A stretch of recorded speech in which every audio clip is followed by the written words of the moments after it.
We are live. Namaste and welcome to the 2021 edition of Ayurveda Thinkathon.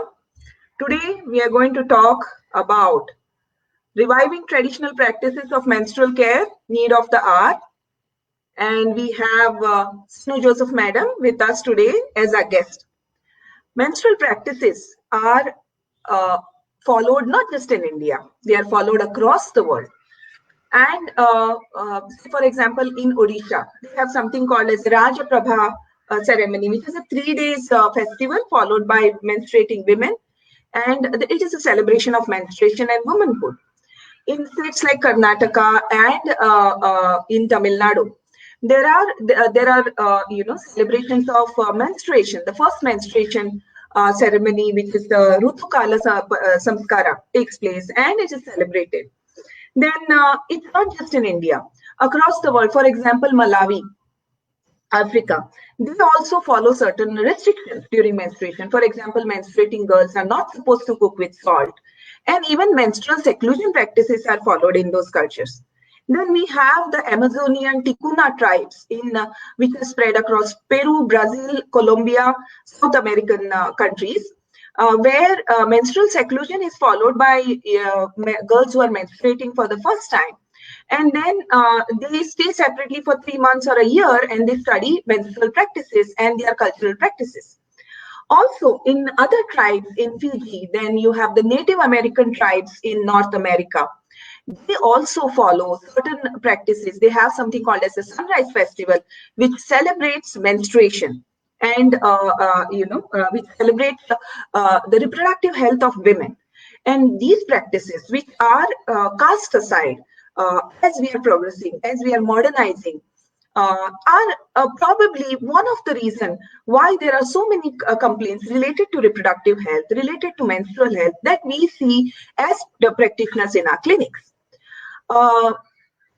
Would revival of these traditional practices possibly give us a solution for that to improve our menstrual health? Or will we continue to discard these practices as unscientific or as superstitions? And consider them as a taboo, a menstrual taboo, and unscientific, unrealistic menstrual practice, rather than following that and adopting it for boosting our health. So with me, I have Sinu Joseph ma'am today. Namaste, Sinuji. Namaste, Chaitali ji. Welcome to Ayurveda Thinkathon 2021 first session. Thank you. Thank you so much for having me here. A little bit about Sinu. Yes, ma'am. A few things about Sinu Joseph ji. Everybody knows you, Sinu ji. Sinu ji is co-founder and managing trustee of Maitri Speaks Trust.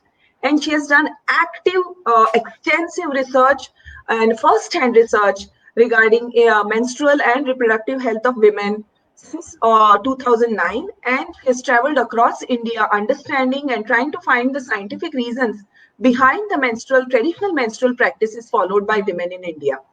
Her work has culminated in the form of her book, which is Rutu Vidya, which explores the ancient science behind menstrual practices through, and giving the scientific logic behind it, and also giving many of the backgrounds in terms of Ayurveda and in terms of Tantric Vidya to menstrual health. I had the pleasure of working with Sinu ma'am on a project, and I have seen her passion for Ayurveda and for traditional practices as a whole. So welcome, Sinu ji, and it's a pleasure to have you today. Thank you, Chaitali ji, and I have had the wonderful opportunity of learning from you, and I must say that it was wonderful for the time that we worked together, and it was such a wonderful learning experience, and I liked how we connected, because there was this core essence of respecting tradition and trying to understand that more deeply and seeing how that figures in Ayurveda and in all other sciences as well. I love that part about our interaction, and thank you for having me here today. It was, I think the pleasure was mutual. I had a fantastic time working with you, and it created really good memories. Your energy and your enthusiasm towards traditional practices, health as a whole, and holistic approach to health as a whole is infectious, I would say. It makes us introvert and think deeply about what we are doing and whether we are blindly following something or whether there's a logic to it, or blindly discarding things as unscientific and whether there's a logic to it. Your work throws a lot of light on these aspects of our life, which are very important. Seenu ji, going towards today's topic, I would say, I would straight away delve into today's topic as to why it is important for us to revive traditional practices of menstrual health, especially menstrual health. And would maybe is there any link between this and the rising cases of reproductive health related issues in women and menstrual health related issues in women, which we are suddenly facing now? It's a silent pandemic which nobody addresses, you know. So for example, polycystic ovarian syndrome, which affects fertility of women and health of young children and permanently kind of affects their quality of life. Nobody tries to understand them from the aspect of not having followed traditional practices, or you know, whether they are linked to this. So you know, from your you know, when we think from perspective of your work, I would like to ask you as to what motivated you to work in the field of menstrual and reproductive health of women as a whole. How did it start for you? So you brought up a very interesting point that I want to respond to before I talk about this actual question. And I will just give this figure so that we all understand in perspective what you just said. So I spent about a year simply looking at published research paper on menstrual health data. So what do the numbers say about the prevalence of menstrual disorders among rural Indian women, urban Indian women, and women in other so-called developed countries? And Chetariji, you will be also surprised at the numbers that I came across.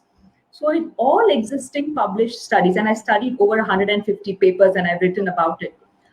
If you study all those papers, you will see that among Indian women, the highest prevalence of any menstrual disorder, whether it's menorrhagia, dysmenorrhea, amenorrhea, it's around 15% to 20%. And that's what I too found in my groundwork. But if you look at the prevalence of this in developed countries, in England, 52% women suffer from heavy menstrual bleeding. They did a study on adolescent health across Australia, and they found that 94% adolescent girls have dysmenorrhea. Within India, they looked at adolescent girls in a rural school in Nagpur and an urban school.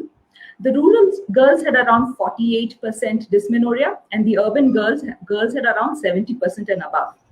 But that study strangely only concluded saying that, look, there are more urban girls using sanitary napkins and rural girls need to be given awareness. They completely missed their own finding of how come the rural girls have much less prevalence of dysmenorrhea. And that brings us to the very important thing that we will be discussing today in just a bit. But I just wanted to put those numbers out there because this isn't something that we are doing as a guesswork. There's enough data out there that will tell you that our rural mothers and sisters are doing something right. And that comes from the knowledge of the cultural and the traditional practices. So you are bang on when you say that, you know, there is an increase in the practices, and would that have something to do with it? Absolutely, yes. So how did I start? I just took some time off about a decade ago now. It's been a decade. And I started volunteering in a government school. And out of around 40 students, these were 9th standard students, only 2 or 3 were girls. And of those 2 or 3 girls, one suddenly stopped coming to school. She took a long leave of about 15 days. And when she did come back, I asked her what happened. And she said, Dodod agidini. So that was the first time I came, you know, face to face with a cultural practice, because my upbringing was in a Christian home and we did not have any of these practices. So I realized that there wasn't enough being spoken about this. So I asked the teachers, do you do sessions on menstruation? And they said the government trains us to do it, but we feel very uncomfortable talking about it. So my next go-to were allopathy practitioners. So I got pediatricians, I got gynecologists, but they just, you know, would draw a diagram of the uterus and talk about the ovary and the sperm, and the children would either just go blank or fall asleep. And that's when my colleague, Vaijayanti ji, and we decided that we need to have conversations with adolescent girls. We need to remember what it was like being a young girl who got her first period, maybe stained her skirt, was embarrassed, was afraid. And we need to bring those stories so that children can start interacting about this. So that's how we devised our own methods to talk about it. And of course, when we went out to the schools and we did sessions, it was a lot of fun, but the children asked a lot of questions, and none of them had to do with biology. They mostly were questions about why should we not eat papaya during our period? Why should we not have curd? Why should we not go to the temple when we have our period? Why should we not touch others? And I had absolutely no answers to give them. So the first 5 years of my work, I pretty much just focused on, the general information about menstruation from the perspective of allopathy. But then everywhere I went, these were the questions that children wanted to know, and I realized allopathy has absolutely no answers. So that's yeah, that's when I started studying Ayurveda, and I started learning from women in the villages why they do these practices, and that's when my whole work took a different turn to understand the Bharatiya perspective of menstruation. That's how Ritu Vidya happened. That's so fascinating. I mean, you had experienced the block what people have firsthand, to push your work towards this area. I mean, when people reduce menstruation just through interplay of hormones, right? That, this hormone changes and this happens and that happens, this is the impact on life. I feel that reduction is kind of an approach that people have towards menstruation as a whole, not understanding the holistic aspect of it, which you have time and again explained in your book as well as in your various talks that you have given, as to what is the holistic impact of menstruation on a woman as well as people around her for that matter. And what is the significance of various practices which are, circled around it. It makes sense.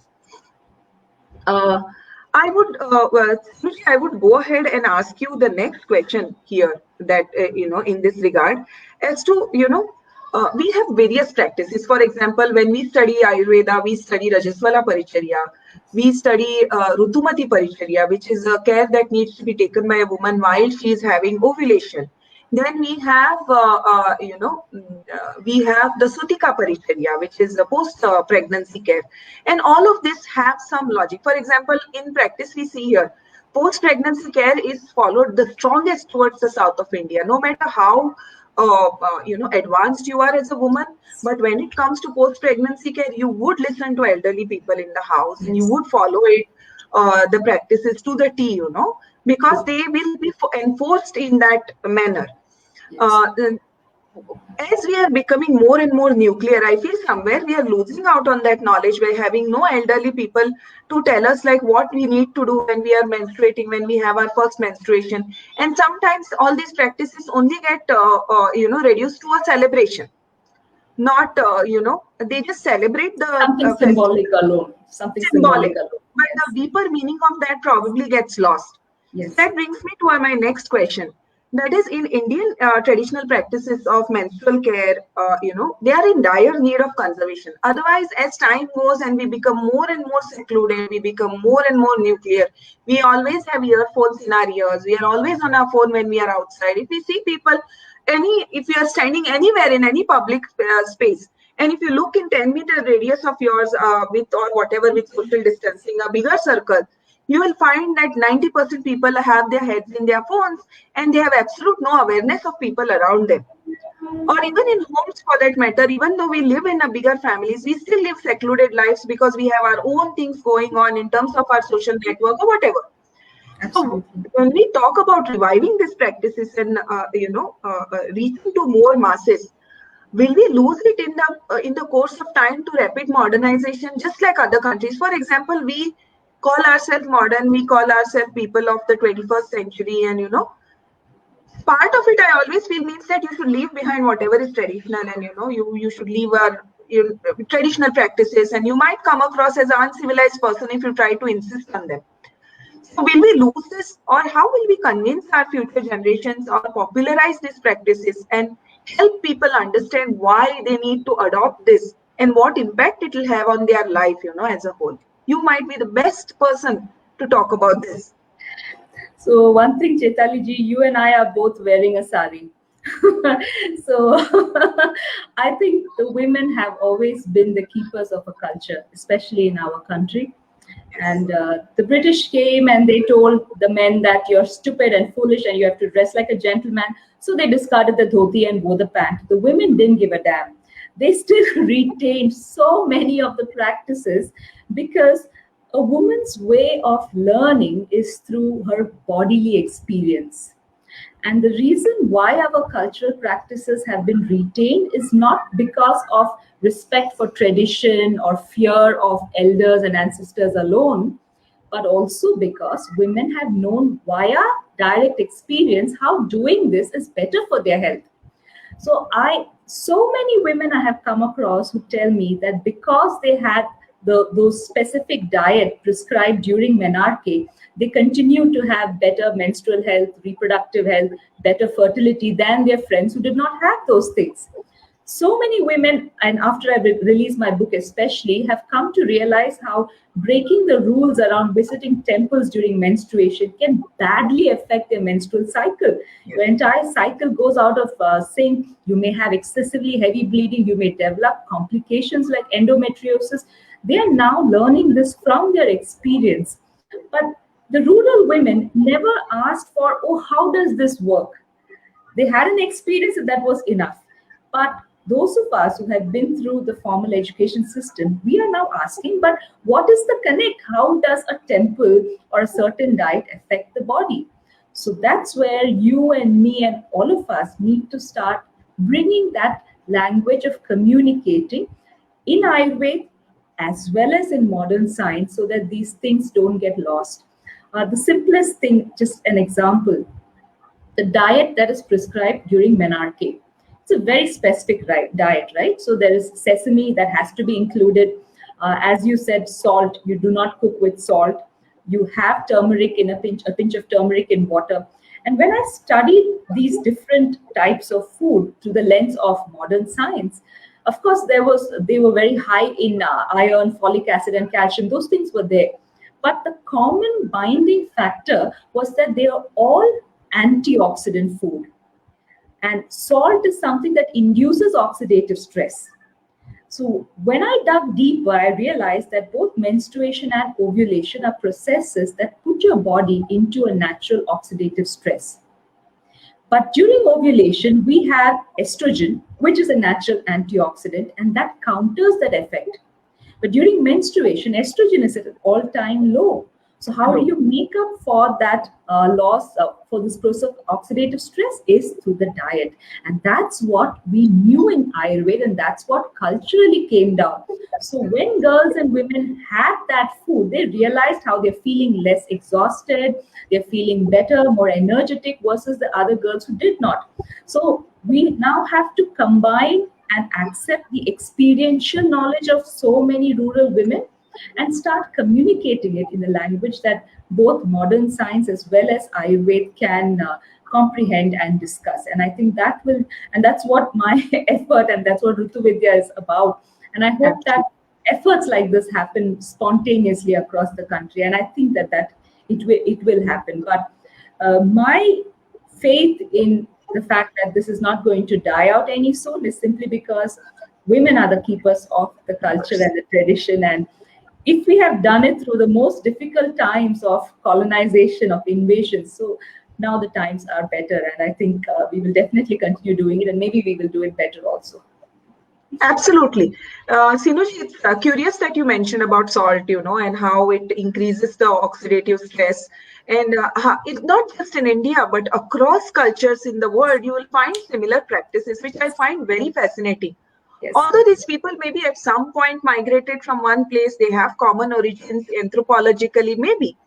But how a culture which is in Africa and how a culture which is Indian have similar things. For example, some people say that menstrual seclusion is very unfair and it is inhuman, and who does it in today's world. But if you see, it's not just pertaining to Indian culture.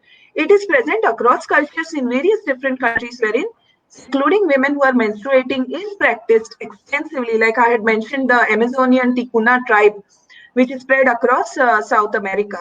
And they practice this not just for a few days, but several months and even a year long till the girl understands and probably her menstruation stabilizes. Yes. Because if you see nowadays, and if you see the increasing trend among urban population of having menstrual disorders, younger and younger girls suffering from it. Like a few, I think around a year ago, probably, I had presented a paper on how to diagnose polycystic ovarian syndrome in pediatric population, which is my specialization. And many people had asked me, it's a gynecological disorder pertaining to women. Why are you even talking about it in children? And that's when I said that no, I am observing it in my clinic that younger and younger girls are showing signs of Yes. hormonal imbalance way before they start menstruating. So I think that these cultural practices related to healthcare shouldn't just be, they should be taught way ahead of time before even they start menstruating, so that we can prevent earlier menstruation in girls. We can prevent the menarche being pulled in younger and younger girls as younger as 8 years old, which really affects their health in future, not just in terms of hormonal dynamics, but even in terms of their emotional, mental, and spiritual well-being, and their growth as a human being gets affected, I feel, because of that early experience of menses. And then later on, in when they start having menarche, teaching them even in schools and helping them understand as to what is the logic behind it. I know it's an uphill task of probably working against modernization and helping people to understand this, but the awareness what your book has created and what spark you have generated, I'm pretty sure if we put our efforts in the right direction, it will progress in the right direction. And it's wonderful. Sinuji, anything you want to say to today's audience who are listening to you, as to why this topic is important and why it is close to heart for everybody and why everyone needs to know about this, understand it, and adopt it in their life? So unless you are someone who is nothing to do with women, as in you never meet them, you never see them, then this topic is for you, regardless of what gender you are. Right? So, see the simple things that you spoke about menstrual seclusion, right? Why is it that very different cultures that seemingly have nothing to do with each other have the very same practices? Because we've had the same experiences. If women learn to go inwards and become silent and observe themselves during menstruation, just about everything they need to know about why we do so and so practice will become obvious. Just if you bring your health to a state where you are not suffering from cramps and period problems and irritation through practice of yoga and right diet and pranayama, then when you have your period, Chaitali ji, you will observe how simply being near someone of the opposite gender can shoot up your pitta. Your face and hands will start to feel that heat. You will become that sensitive to the presence of someone else. And you will also start noticing how people around you start becoming more irritated when you have your period and if you are not in seclusion. So we understand this through Prana Vidya. So the sciences of Tantra and Taoism and wherever else there were subtle sciences that understood, whether it's Ki or Chi or Prana that you call it, they understood that when you menstruate, your body loses prana, because prana, though it is everywhere, it's concentrated in the human seed. So when men lose the semen and women lose the egg, that's when we lose copious amounts of prana. And that's why we feel so exhausted during those times. So for women, menstruation and childbirth are those two processes where the prana is drained off them. And when your body is losing prana like that, you tend to absorb it from your surroundings, whether it is a food or a vegetable that you pick up. That is why women don't cook food during that time, because that food will be devoid of prana. That is why you don't touch others, because you end up drawing prana from them. So many of these practices have to do with understanding the science of prana itself. And it's okay if you don't know the books and the technicalities, but you can observe it within yourself. You cook during menstruation and it just does not taste the same. So if you have developed your taste buds to be sensitive enough, you will know that no matter how perfectly you follow the recipe, it does not taste the same. Because it's like, you take fruits and you keep it for a week in the refrigerator and eat it after that. It looks the same, but something is missing. So what is that thing that is missing is prana. So when prana leaves a living substance, its nutritive essence, its energy, life-giving quality is gone. And that will also reflect in the taste. That is why fresh food and organic food is what we speak about. So menstruation is that time where women tend to draw prana from the things and their surroundings. And that's why menstrual seclusion was practiced. So across the world, if women just observed what happened to them, they would come up with very identical practices, because menstruation puts your body through the same process essentially. So what women have to do to understand this is not some complicated reading of books, but it needs to start with observing and experiencing what your body is going through when you menstruate, how you are affected by the presence of others around you, and how you affect others around you at the time of menstruation. So within our team, Chaitali ji, we made it a point that menstrual leave is welcome, and women can take time off, not only because it gives them rest and all that, because everybody else in the team would be irritated if there is one woman who has a period. And we started observing this.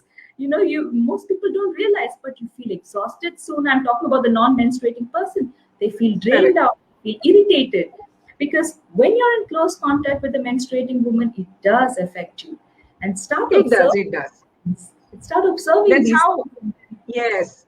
Menstrual syncing between girls who are in hostels or women in the family, and we know that you do affect prana of other people, and you affect their menstrual cycle. So this, I think, is a first-hand experience. If people don't can't relate to the concept of prana because you have not introspected so much on health, I think people would be able to relate to the concept of pheromones, or must have heard that women in the same family menstruate around the same time. Or if you and your friend work together or spend more time together, you tend to have periods around the same time. If a guest visits the house, your cycle goes off. And if you travel, your cycle goes off. And these are published studies. This is not just hearsay. These are all published studies. If that is true, and if that is relatable, so is this. And it is when you're telling about prana, it makes so much sense, as an Ayurveda physician, and I'm pretty sure to people who are listening and who have understanding of Ayurveda or yoga must be understanding what you're telling today, that it does make sense. Yes, and in fact, let me tell you, because you spoke about menstrual cycle syncing, I had been to this village in Karnataka, Marahalli. It was deep inside the forest, Uttara Kannada, where all the women in that village get their period on the same date every month. Oh my God. So my team and I, we spread out and we went to the homes and did the survey and came back, and we were looking at our notes and everyone gave the same answer. They said, yes, when do you get your period? Amavasya. Or previous month, 2 days before Amavasya. So they center their cycles around the moon cycle, and everyone bleeds at the same time. So if you are not in contact or influenced by artificial light, and you basically end up syncing with Mother Earth cycles. And this is a very interesting thing that you will see in the Kamakhya temple. I have written about the Kamakhya temple. You spoke about the Rajaparba festival in Orissa, right? So what is that festival? And similarly, there is the Ambubachi festival in Guwahati, Assam. So at the time, in fact, in June 21st, 22nd, that's when the 4-day menstrual festival of Ma Kamakhya starts. It's called Ambubachi. And that time, the whole of that region, everyone shuts the shop. Everyone takes a menstrual leave because it is believed that Ma Kamakhya is menstruating. Now, the interesting thing, Chaitali ji, after I went to that temple for 4 years, including last year, every time in June, at the time when Ma Kamakhya's period happens, I get my period exactly at that time. And I've learned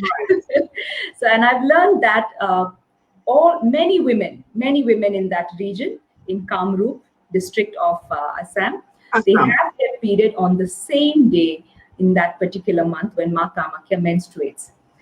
That is because that is the time when we shift from Uttarayana to Dakshinayana, and it is marked by the summer solstice. So these cycles of Mother Nature, which indicate major shifts, those were the times when our bodies go through this internal thermoregulation, and that is why we have Ritucharya in Ayurveda. So you have specific regimen for each season, right? So those cycles, if you are healthy, basically Mother Earth's menstruation and your menstruation will sync up. And you will start observing this, and every time every year, June is the time when I figure out whether my cycles are healthy or not. Because if I'm bleeding in sync with Ma Kamakya's period, that's when I know that, okay, everything is going well. Going on well. Yes. So we had these wonderful indicators traditionally, and temples, these are not symbolic. Today we say that, oh, it's just symbolic, Ma Kamakya's menstruation. It is not symbolic. It marks a very important point in our whole seasonal, in the sun cycles. And that's what we show as Ma Kamakya menstruating. So I think every region has some of the other rituals, like Orissa has Rajaparva, same thing again. Where the sun falls uniformly on a particular location, if the women are in good health, they should all bleed together.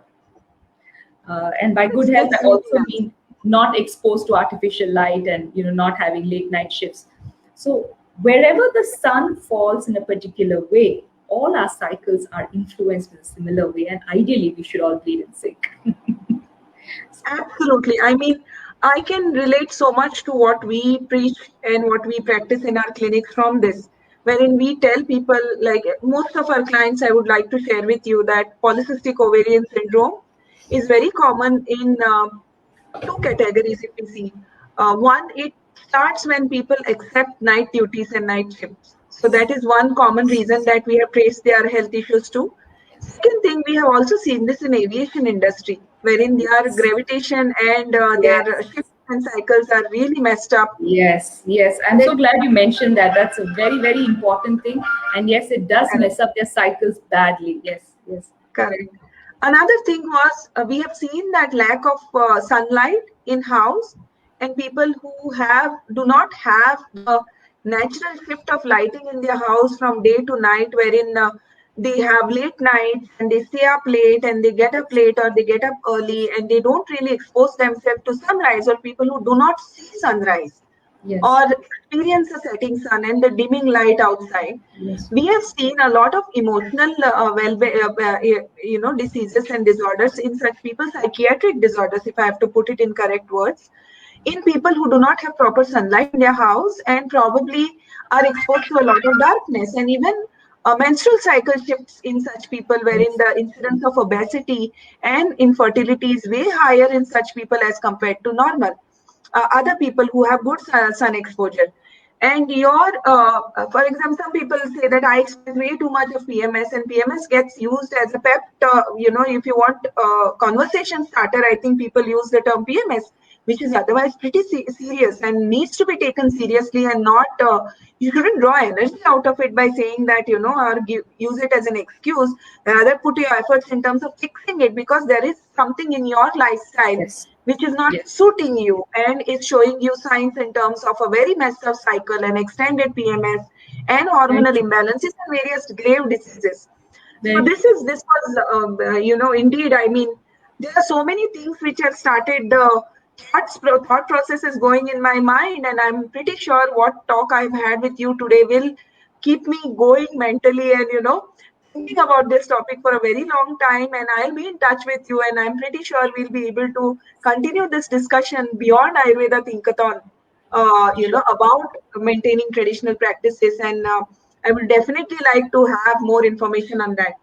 So thank you so much, Senuji. I can't tell you how much I thoroughly enjoyed today's session with you. Thank you so much for agreeing to be there here. And thank you.